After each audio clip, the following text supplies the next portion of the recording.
A teoria do centro, confiança nas leis do universo.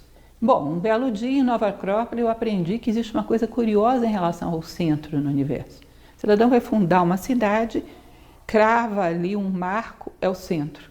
Ali constrói uma igrejinha matriz. E a cidade expande a partir daquele ponto, e quando tem alguma festividade que queira relembrar quem ela é, queira voltar aos inícios, volta para aquele centro. Aquele centro alimenta a identidade, dá coesão a toda aquela cidade. Aí você vai num átomo, é o centro também, tudo gira em torno dele. Você vai numa célula, é o centro também, é o núcleo, tudo gira em torno dela. Aí você vai na galáxia, é o centro também. Você começa a perceber que existe uma certa lógica no universo.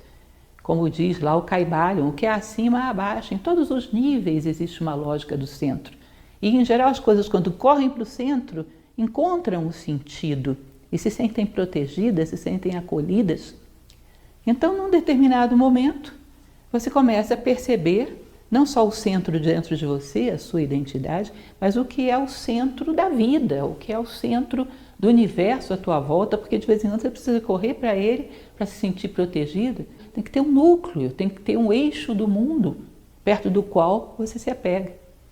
Então, cada um que dê o nome que quiser a isso, eu respeito cada um, mas para mim, existe um eixo que é a justiça, a bondade, a verdade, que alguns chamam de Deus, alguns chamam simplesmente do Dharma, da lei do universo, que é muito difícil quando você está diante de uma dificuldade da vida dizer isso é uma absoluta injustiça. Porque se existisse uma absoluta injustiça, não existiria Deus, não existiria essa lei. Então você mergulha dentro de você e pensa, eu acredito que esse eixo do mundo existe? Chame do nome que eu quiser, eu acredito, não existe possibilidade do mundo sem isso. Eu sinto ele dentro de mim. A minha identidade é parte desse eixo. Então se existe um eixo, não existe a injustiça absoluta. Deve ter um sentido nessa experiência, ela deve ter algo de bom, ela deve estar querendo me ensinar. Por uma lógica muito simples. Se existe esse eixo absoluto, ele não pode permitir que haja coisas fora dele. Se existisse um objeto que fosse absolutamente injusto, ele negaria Deus, porque é uma coisa sobre a qual Deus não teria controle. Então, ele não é absoluto. Existe ele e esse pedaço de papel. Esse pedaço de papel limita a Deus, ou limita o Dharma, ou limita seja lá o que for que você queira falar. Entenda. Então, se você volta a esse eixo e reforça a sua confiança, eu acredito, existe lei. Você vai ao objeto e já olha com outro ângulo. Não, rapaz, você não é injustiça absoluta. Não existe, só existe um absoluto.